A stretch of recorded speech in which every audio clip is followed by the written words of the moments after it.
Halo pemirsa, Anda menyaksikan Simpo Dunia dengan sejumlah informasi dari mancanegara. Bersama saya Ayu Pratiwi, inilah Simpo Dunia selengkapnya.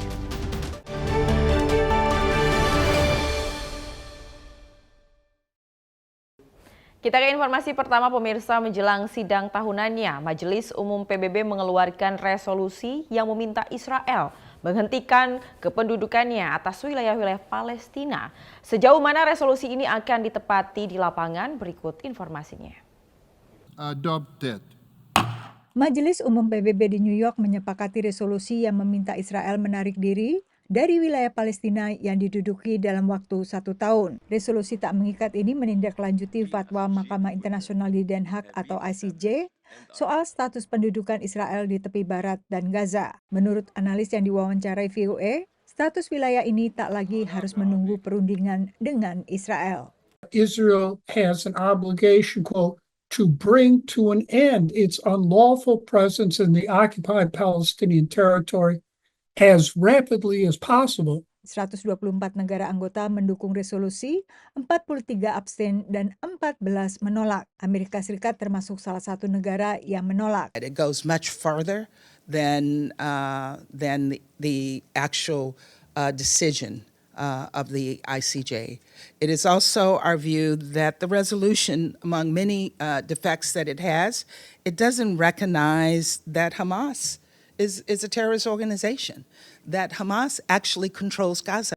Menurut analis, karena resolusi Majelis Umum PBB bersifat tak mengikat, Israel akan mengabaikan resolusi ini. Seperti Israel dulu juga mengabaikan fatwa ICJ. Berbeda halnya bila resolusi diterbitkan Dewan Keamanan, sehingga bersifat mengikat. The UN Security Council has authority to impose sanctions on Israel, to make the formal recommendation that is required to admit Palestine. Security Council is also required to suspend Israel's. Of course, we know the US has traditionally sort of provided diplomatic and political cover. Proses pengajuan permintaan fatwa Mahkamah Internasional telah dilakukan awal tahun 2023, jauh sebelum serangan Hamas ke Israel pada 7 Oktober yang memicu perang Israel-Hamas.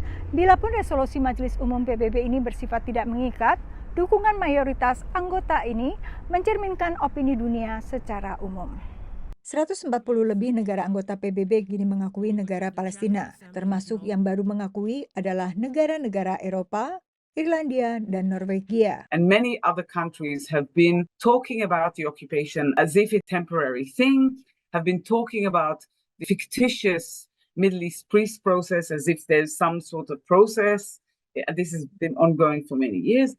B'Tselem adalah organisasi Israel yang melakukan advokasi bagi warga Palestina. Also, very importantly, to also educate yourself about the harm inflicted by Palestinian armed groups against Israeli civilians. Lobby your policymakers to demand that they hold Israeli policymakers accountable. That is what the international community can and should do. Amerika Serikat juga sering mengkritik perluasan permukiman Israel di tepi barat yang dianggap menghalangi perundingan damai. Meski untuk mengakui Palestina secara sepihak, Amerika Serikat menilai kedaulatan ini harus dinegosiasi dengan Israel. Dari Washington DC, Yuni Salim dan tim VOA. Pemirsa, di tengah maraknya konsumsi protein non-hewani dan meningkatnya ketertarikan warga akan kuliner asing, tempe khas Indonesia berpeluang besar bersaing di pasar Amerika. Menurut produsen di Bogor yang sejak tahun 2021 mengekspor tempe berbahan dasar kedelai ke Amerika Serikat dan juga ke berbagai negara lainnya mendatangkan untung. We had gado-gado, soto rawon. We had tempeh mendoan. I loved it. It's got that nutty flavor. It's not like tofu that is mushy. It's got a firmness, and it's been available here in the United States for quite a while. Sebagai sumber protein non-hewani, pamor tempe semakin naik di Amerika Serikat, terutama di kota-kota besar seperti Washington DC. Tidak hanya bagi konsumen vegetarian, tapi warga AS secara umum. Cukup mudah mendapatkan tempe di supermarket dan di sejumlah restoran, seperti Artarini Indonesian di Maryland. Kayak kemarin itu kita ada acara di Library of Congress saya bikin nasi dengan orek tempe gitu. Mereka suka banget gitu loh. Kalau saya bilang itu kan menu kampung ya, maksudnya menu tradisional gitu kan. Tapi ternyata responnya positif. Walau pengusaha restoran Indonesia seperti Arta masih mengandalkan tempe buatan lokal, peluang memasarkan produk tempe Indonesia di Amerika semakin terbuka. Inilah yang dibidik Azaki Food International di Bogor, yang sejak tahun 2021 mengekspor tempe ke berbagai negara, termasuk AS. Untuk produksi tempe ekspornya, Azaki menggunakan kedelai dari Amerika Serikat. Ketika kedelai di pasaran itu tersedia, otomatis kita pakai kedelai lokal. Tetapi ketika ketersediaan kedelai di pasaran itu tidak tersedia yang lokal, ya otomatis kita pakai yang impor. Seperti itu. Jadi lebih kepada ketersediaannya. Mungkin 50-60% kedelai impor dari Amerika yang masuk ke Indonesia itu digunakan untuk tempe. Sejak 2015, Azaki bekerja sama dengan US Soybean Export Council atau USEC, organisasi nirlaba yang mempromosikan kedelai produksi AS dan turunannya ke pasar global. Lewat Indonesia Tempe Industry Upgrading Program, USEC memberi pelatihan kepada ratusan pengusaha tempe tahu di seluruh Indonesia. Kita educate pengrajin tahu tempe untuk adopt better hygiene practice, misalnya jangan menggunakan drum bekas untuk merebus kedelai. Yuk gunakan drum stainless steel. Jangan menggunakan injak kaki untuk mengupas kulit kedelai. Gunakan mesin, gitu ya. Kami tidak terlalu fokus di awal untuk ke marketing side. Karena kalau kita mau fokus ke marketing, kalau mereka belum beres produksinya ya percuma gitu kan. Gitu. Dan Azaki inilah yang muncul sebagai champion di mana mereka sangat serius untuk berbenah gitu, sehingga kita lebih arahkan Azaki untuk misalnya ke branding, marketing, packaging gitu. Lalu mereka boleh ikut pameran, ekspor ke luar negeri. Nah, ini adalah ruang produksi kering pemirsa, di mana kedelai yang sudah matang ditiriskan lalu juga dipak. Nah, setiap bulannya PT Azaki Food International memproduksi sekitar 60 ton tempe yang 70% diantaranya disalurkan ke Jepang, sementara sisanya diekspor ke berbagai negara seperti Korea, Taiwan, dan juga tentunya Amerika Serikat. Dan yang menarik adalah orang-orang Amerika sendiri menginginkan tempe dari Indonesia sebagai negara asal. The Indonesian is more flavorful. I think that there's more of the whole soybean or pieces of the soybean. It's just got a much nuttier flavor. You don't need to add anything. Kini Azaki bekerja sama dengan pihak ketiga dalam distribusi ke Amerika Serikat sambil menjajaki peluang lebih besar. Menurut Future Market Insights, nilai penjualan bersih tempe di Amerika Serikat tahun 2023 mencapai 4,2 miliar dolar dan terus berkembang. Dari Bogor, Jawa Barat dan Kensington, Maryland, Aryatna Budianto dan tim VOA. Menjual produk khas Indonesia di Amerika Serikat punya tantangan tersendiri karena tak semuanya berhasil seperti yang dialami oleh diaspora Indonesia di Chicago dengan bisnis restoran hingga galeri seni. Berikut informasinya. Ini it's a business of passion gitu. Karena kalau bagi saya, kalau bukan saya yang melakukannya lagi, siapa lagi? Modal cinta, itulah yang diperlukan dalam merintis bisnis memperkenalkan Indonesia di Amerika menurut Lydia Anastasia Hardono Kadarman, pemilik galeri legenda di Chicago, Illinois. Karena bisnis ini membutuhkan suatu passion, saya melihatnya sebagai it's the art of living. Sejak Oktober 2022, legenda mulai menawarkan produk kerajinan tangan karya pengusaha mikro kecil dan menengah di Indonesia dan diaspora Indonesia di Amerika. Galeri seni ini ikut hadir dalam acara Festival Wow Indonesia di Washington DC akhir Agustus lalu. Legenda adalah bisnis ketiga Tasya selain restoran Minahasa dan Toserba Indonesia Warung yang dirintis bersama dua rekan bisnis Juni 2021. Di warung yang sangat disayangkan sekarang saya harus menutup warung karena memang ada banyak hal yang terjadi. Tapi kalau menurut saya dari 3 bisnis saya tersebut itu, kalau kita mau bisnis sendiri, kita bisa maju bisnis sendiri, melakukan sendiri semuanya.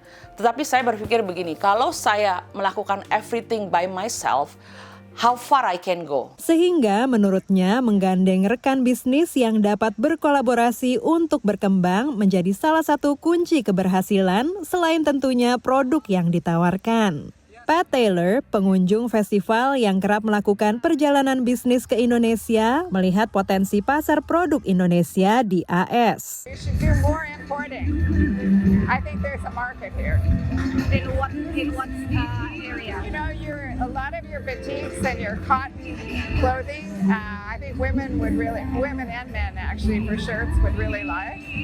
And you know, I don't know that much, but the coffee is very good also. Ini dibenarkan Vivit Coffee, pemilik 2 DC Coffee di Washington DC, yang berhasil mempertahankan bisnisnya melalui masa pandemi. Menurutnya, produk apapun dari Indonesia sepanjang ada elemen kemanusiaannya akan dapat diterima oleh publik Amerika. Karena Indonesia itu unik, Indonesia itu langka, dan Indonesia itu sebenarnya jika paketnya itu dibuat cantik, dibuat sebuah approach yang human, itu pasti kejual. Whatever comes from the heart, touches the heart. Once they know the story, they feel connected to the products. Then it's make them easier to buy. Menurut Tasya dan Vivit dibutuhkan kerangka berpikir, kesiapan mental, serta modal tentunya untuk memperkenalkan produk Indonesia di Amerika. Tak ada proses yang instan, harus memiliki ketekunan dan kesabaran di awal untuk membangun fondasi bisnis yang sesuai dengan lingkungan di Amerika. Dari Washington DC, Dania Iman, Nia Iman Santoso, VOA.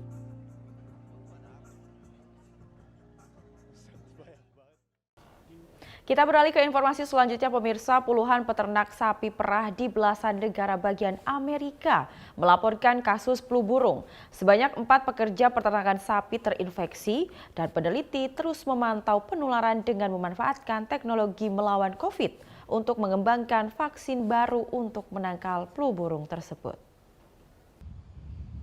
Sepintas tampak seperti peternakan sapi perah biasa, tapi fasilitas di kota Ames, negara bagian Iowa ini adalah pusat studi penyakit hewan nasional dikelola Departemen Pertanian Amerika Serikat.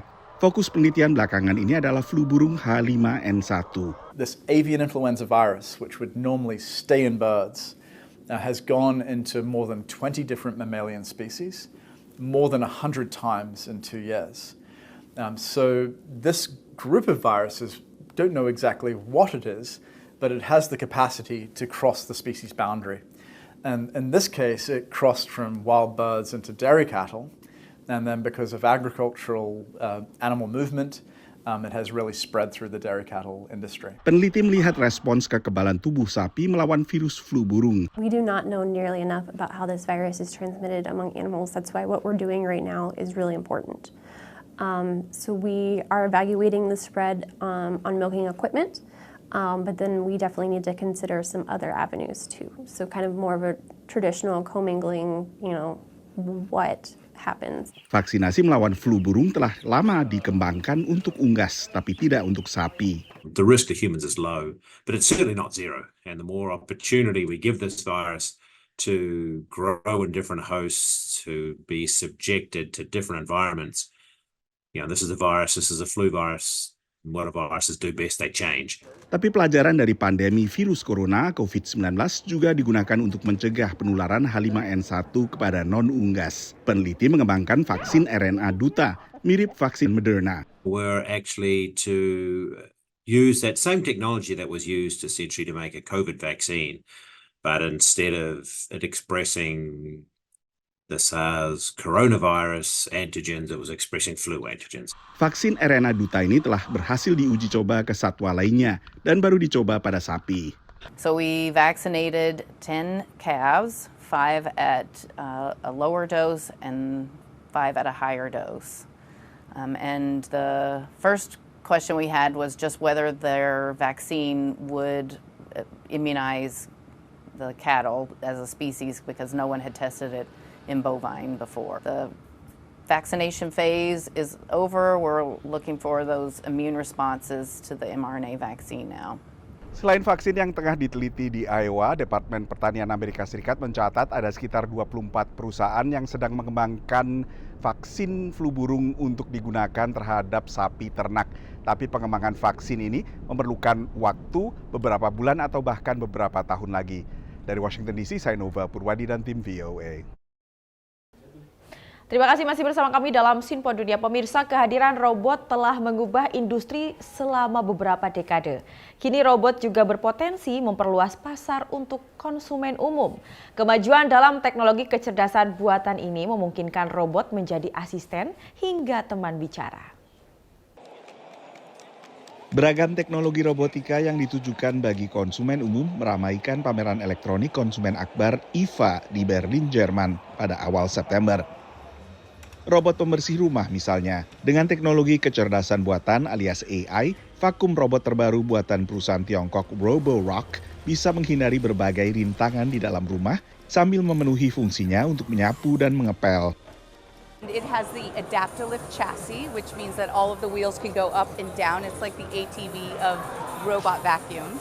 And it has a flexi-arm side brush that comes out so you can get all the corners. It also has a whopping 18,500 suction power.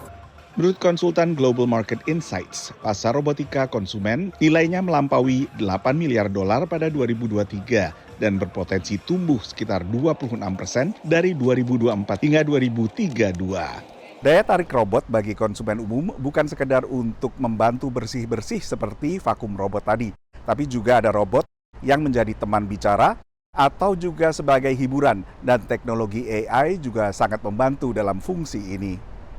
Robot Q9 buatan raksasa teknologi Korea Selatan LG misalnya bahkan diberi istilah baru bagi AI sebagai singkatan, bukan artificial intelligence melainkan affectionate intelligence, kecerdasan yang ramah. LG redefined its AI technology as the affectionate intelligence. So the core value of AI home is the caring for people. So Q9 is as the companion devices, like a home robot.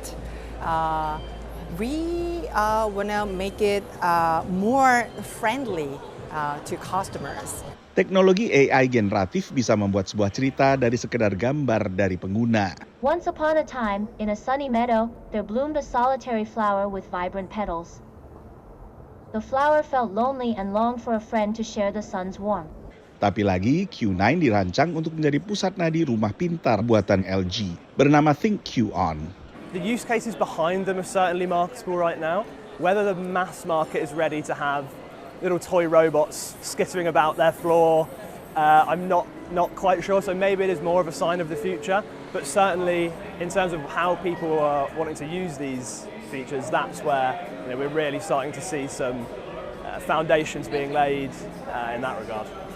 Seperti perangkat lain dalam sistem rumah pintar, Q9 bisa membantu meredupkan lampu begitu waktunya tidur, dan beragam fungsi lainnya menjadikannya robot fungsional selain juga akrab dengan pengguna.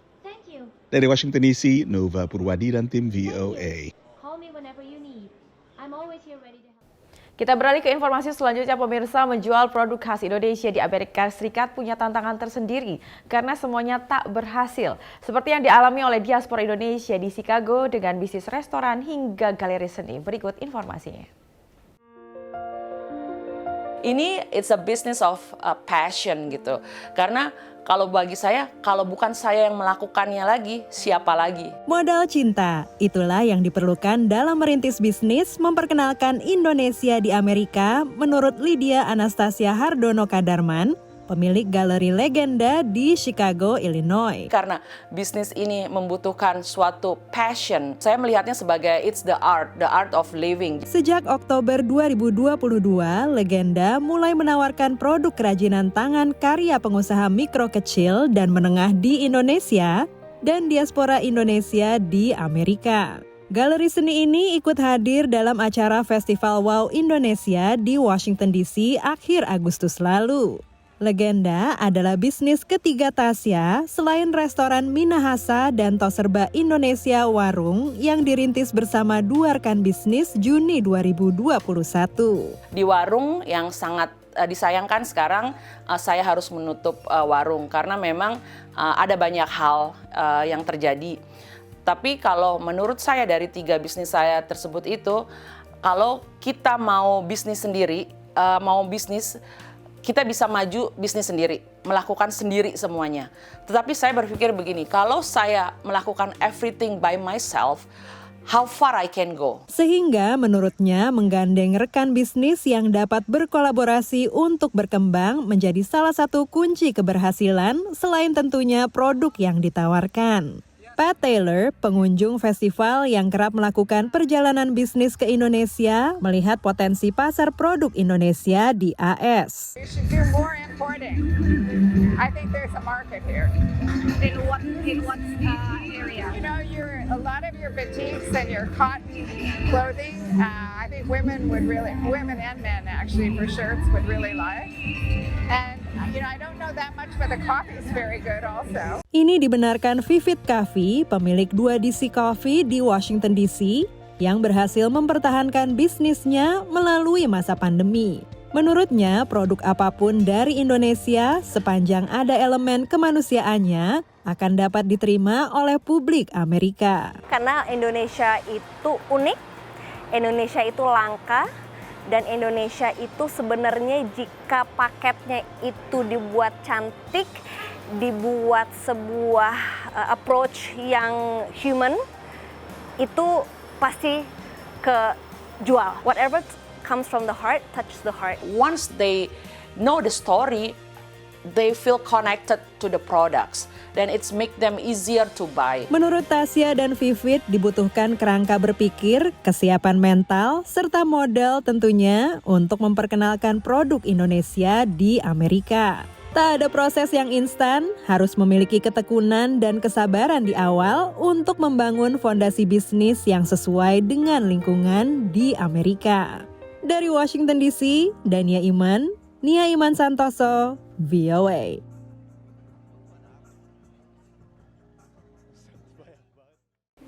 Pemirsa, di Washington DC ada sebuah kelompok yang didirikan untuk gadis-gadis Tionghoa Amerika. Kelompok ini berhasil memukau penonton selama lebih dari 70 tahun. Berikut informasinya. Di antara drill team atau regu baris berbaris anak muda di kota ini, Seattle Chinese Community Girls Drill Team tampak menonjol. Mengenakan kostum prajurit perempuan opera Canton yang spektakuler, puluhan gadis baris berbaris mengikuti irama genderang.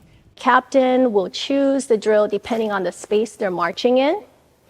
The lieutenants will repeat, and on the command of march, the squads will start executing the command of the officer. Ke-30 anggota regu saat ini, mulai dari siswa kelas 5 SD hingga mahasiswa baru, diharapkan mengikuti formasi yang rumit, sambil mengenakan seragam yang beratnya lebih dari 3,5 kilogram. The challenging part was probably the costumes. It hurts, like in a lot of places, very uncomfortable. But the funnest part, maybe having these experiences, like with everyone in drill, you know, building like a sisterhood. Ini adalah komitmen seumur hidup bagi veteran tim baris berbaris dan manajer seragam saat ini. This is a picture of the original drill team. It's taken in 1952. This is my mom, and this is my aunt. My father was very traditional. He said girls go to school and only go to college so they could have something intelligent to say to their husbands when they come home from work. In the Chinese girls drill team, I met all my closest friends today, and we would do just about anything for each other. Kapten tim Colin McKesson bergabung untuk mempelajari tradisi yang tidak dia miliki di negara barunya. I knew I was Chinese, I knew I wasn't, Caucasian or white, but I didn't have that sense of culture. And when I came to the drill team, it really helped feed into that identity. Dia mengatakan banyak melihat alumni tim yang datang kembali, menumbuhkan rasa kebersamaan dan inspirasinya. Di seluruh Amerika Serikat diperkirakan ada 75.000 siswi yang tergabung dalam kegiatan dance drill. Dan angka terbanyak berada di negara bagian Texas. Kegiatan dance drill memang menjadi ajang promosi bagi sekolah-sekolah, di mana banyak sekolah menyewa jasa profesional, mulai dari make up, koreografi, hingga kostum. Dari Washington DC, saya Rio Tuasikal dan tim VOA. Dan pemirsa, informasi tadi menjadi informasi terakhir kita kali ini. Tetap saksikan Sinpo Dunia hanya di Sinpo TV. Saya Pratiwi, mewakili kru yang bertugas mengucapkan terima kasih dan sampai jumpa.